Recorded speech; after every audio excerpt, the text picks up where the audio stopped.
Bayou Time Sports is brought to you by Terrebonne General Health Systems Community Sports Institute in conjunction with Barker Honda.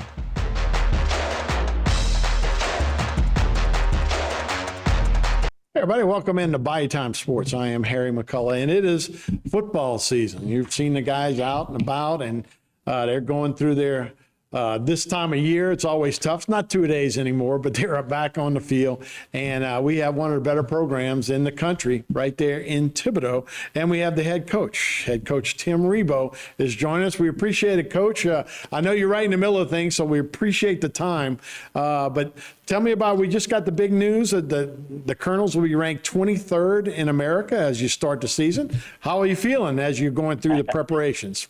Well, look, first of all, thanks for having me. And you do know that we get into August, and you would know, like in July, Harry, we had like 3 weeks, 4 weeks of just flooding rain.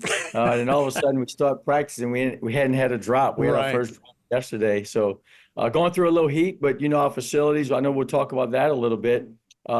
We just finished practice number 12 this morning, and our guys have been getting after it a little bit. And, you know, it's always good to see if you can get yourself in that top 25 and be ranked. You know, you put a lot of hard work in, and it's good to be recognized for what you've done. But, you know, at the end of the day, that really doesn't mean a whole lot. You got to go out on the field and get it done. But it's good that our guys get recognized.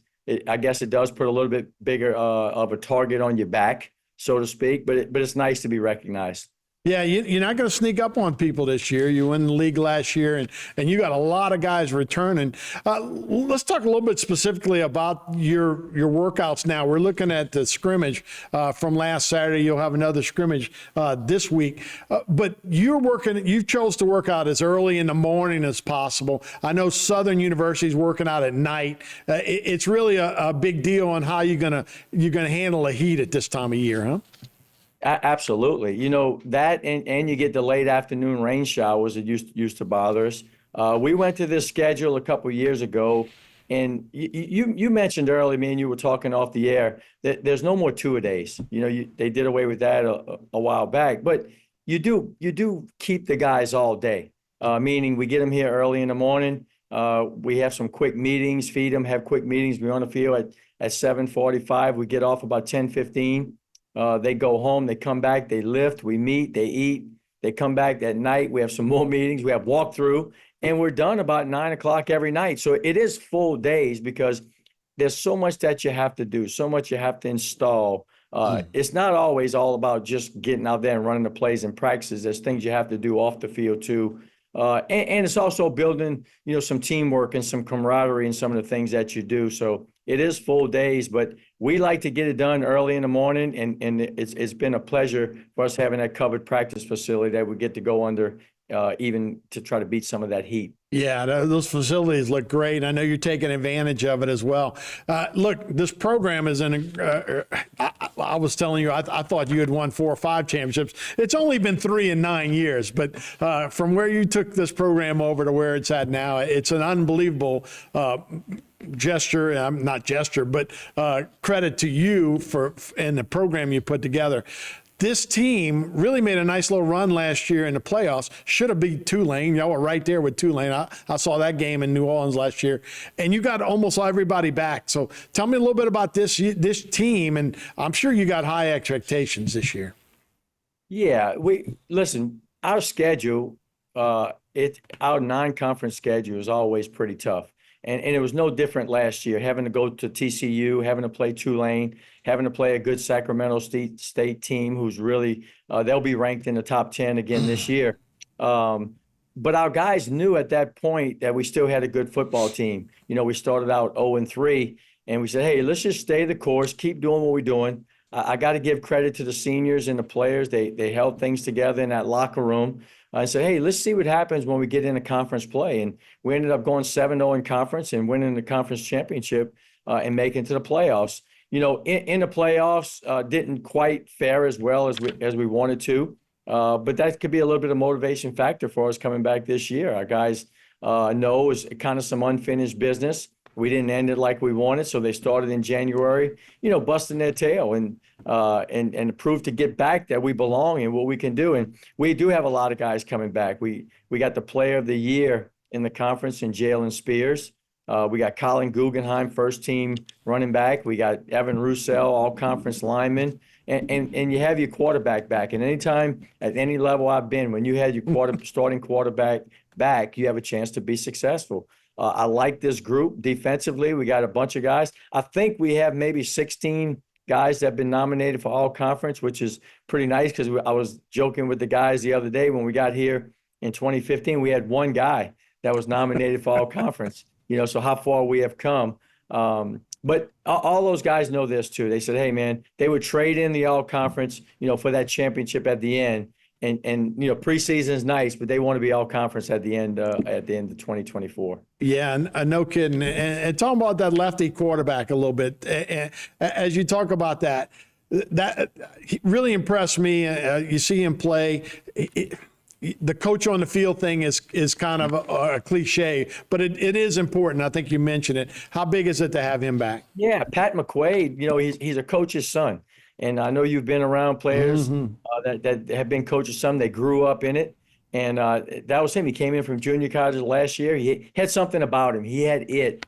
And then again this year, he went to the Manning Passing Academy with all the top quarterbacks from around the country. And he fit in. Looked like he belonged, yeah. And like he belonged, exactly right. So we love him. We love what he brings to the table. He's competitive. He got that fire. He'll walk through my door right now, and you won't go, wow, that's your starting quarterback. But put that helmet on, put that competitive guy, the leadership skills.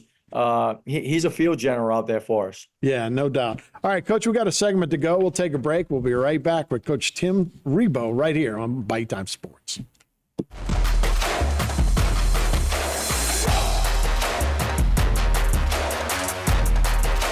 Today's social media segment is brought to you by Terrebonne General Health System. Your health is our legacy. Rouse's, you're either local or you're not. Buick, the craft of modern luxury. St. Martin and Bork, know your rights.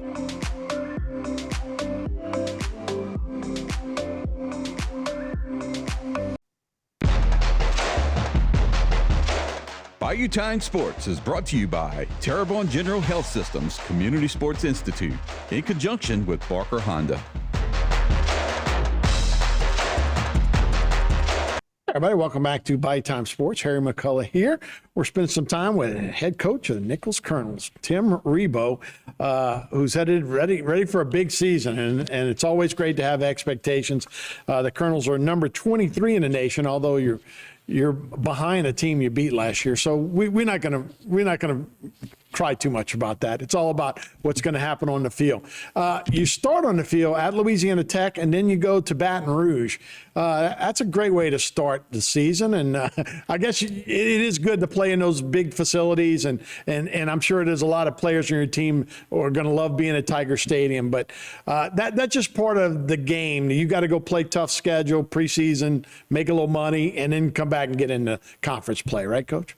Yeah, you go back and even when I was in Lafayette at UL, it's all relative. You always played some bigger schools, a little bit bigger than you. We'd go to Florida, play some of those games and play Kansas State. And it's all about building up your program. It was no different than we've gotten here. We played Monroe. We played Colorado, went out to Colorado. I think my first or second year, Texas A&M, Georgia. So you have to play the big boys. It's part of it. So it's fun. It's going to be good for our guys. Tough opponent in Louisiana Tech. I'm glad we're keeping it in state the first week of the year. And then week 2, it is exciting for our guys to go to Baton Rouge. And, I joke with everybody and say, hey, we do have a game to play before we play LSU. Everybody wants to talk about the LSU game. I get it. And it's going to be big for our guys. It really is. We're the only state school that hasn't played them yet. And me and you were speaking earlier. 2020 was the COVID year. We were supposed to play them. We didn't get to. So a chance to get a return game, to go play your flagship, university in your state. It's going to be exciting for our guys. And then week 3, we go to California. We play Sacramento State. So 3 tough games in a row. away from our home, and then we come back the fourth week against Mississippi Valley, hopefully to have John L. Guidry Stadium packed and rocking on week 4. Yeah, hopefully, Jerry Rice and Willie Totten are Willie on. Totten, yeah. Hopefully they're not in the lineup for Mississippi Valley, but yeah, no, it'd be good to get home. And I know, like I say, I can feel it walking around town. There's something in the air, and I think everybody, the expectations, I'm sure you guys feel it as well, huh?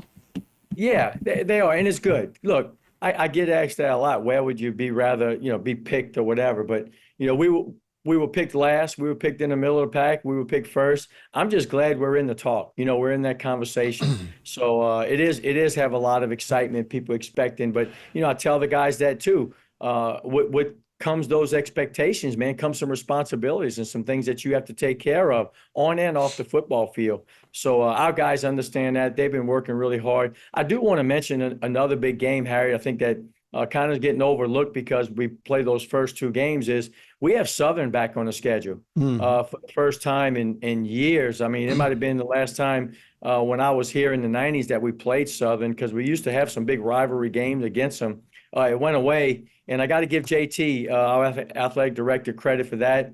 They got together. They got that game back on the schedule for us. We'll go to Baton Rouge and play them this year, maybe week 5, I think it is. And on the then, Bluff. Yep. Yeah, and then 2 years they make a return trip to Thibodaux. Yeah, like I said, I've been watching them. They've been practicing at night, and they got a new head coach there as well. Yeah, so, Terrence Graves. Yeah. So yeah, I'm not going to consider that an upset, Coach. You guys got to take care of business there, like you did at Kansas and the other places as well. So no, it's good. Hey, let's talk about your program, and we have talked about where the program when it started and where you guys are at now. But now you're almost on a different level. You mentioned some of your facilities, but how much nicer is it now to working with the facilities you have now than what you had 9 years ago? Yeah, it's we've come a long way. Even though I tell some of the guys this is, that old building, that old locker room we were in, that kind of molded who we were. Yeah. We were on the bottom, we were scratching and clawing, and we were hungry and we were thirsty. And, I joke about it. Those guys built this place here. Sometimes they walk in and say, oh, this is how it's supposed to be. Hey, man, a lot of sweat and tears, and blood and on the fields and coming to put it in these facilities. But it is nice. And a lot of good people in the community helped us. But it is nice to come to work every day, first-class facilities, give our guys the best, the locker rooms and training room and stuff that we can, offer them. And our guys really appreciate it. Yeah, and look, you've seen a lot of change in the athletic world as well, in the NIL world and the transfer portal and that kind of stuff, and keeping a program together. Because, I mean, you have a good season like you have last year, and we've seen other schools around this area see some cornerbacks and stuff and might want to bring them to play for them. So it's a different world when it comes to that, right? Yeah, and that's the hardest thing, Harry. I think any coach would tell you right now. It's roster management. How you got to keep guys together, and it's not just us anymore. Where we used to do a good job of recruiting and developing players, and then all of a sudden somebody's going to come and get them. But that's happening across the board everywhere, and it's getting tougher and tougher. But at the end of the day, I always talk in round numbers. If we have 100 guys on our team and we got 2 of them that want to leave, and I'll be happy for them, and I got to worry about the other 98 that's here. Right. And I think, we got the majority of guys that want to be here. They're still playing it for the love of the game because they want to be a part of something. They want to be a part of a team. And then right now you can say, hey, you want to be part of a winning program. And most of them, that's what they want to do. Yeah, that's awesome. Saturday's a big day for you, right? Another scrimmage? Yeah, our final scrimmage, you get 2 scrimmages that you can have in your fall camp. And we've turned this event, I think it's year number 7 now, that we'll have our Huddle Up, which is our booster club, puts on a race and a cook-off. So it's an all-day event. People want to come out, and it's like a pre-tailgating party. We'll have probably 25 teams cooking all day with live music playing, and there's a race, a 5K race at 5 o'clock, and then we'll have our final scrimmage at 6:30. So it's a good event. It is a fundraiser for us. A lot of local people in the community and businesses sponsor, and it's how we survive. Because right. we need those dollars. We need those from businesses and people supporting us, and we appreciate every one of them. So it's a good event for us, a good tune-up for us. School starts on Monday, so our guys will have to get back ready to work and get ready for 2 weeks from Saturday. Well, Coach, thanks so much, man. Best of luck. Stay healthy, and man, go Colonels, right? Harry, thanks, man. Always good catching up with you. We'll see you soon. All right, Coach. That'll do it for this edition of Bayou Time Sports. We'll be right back after this.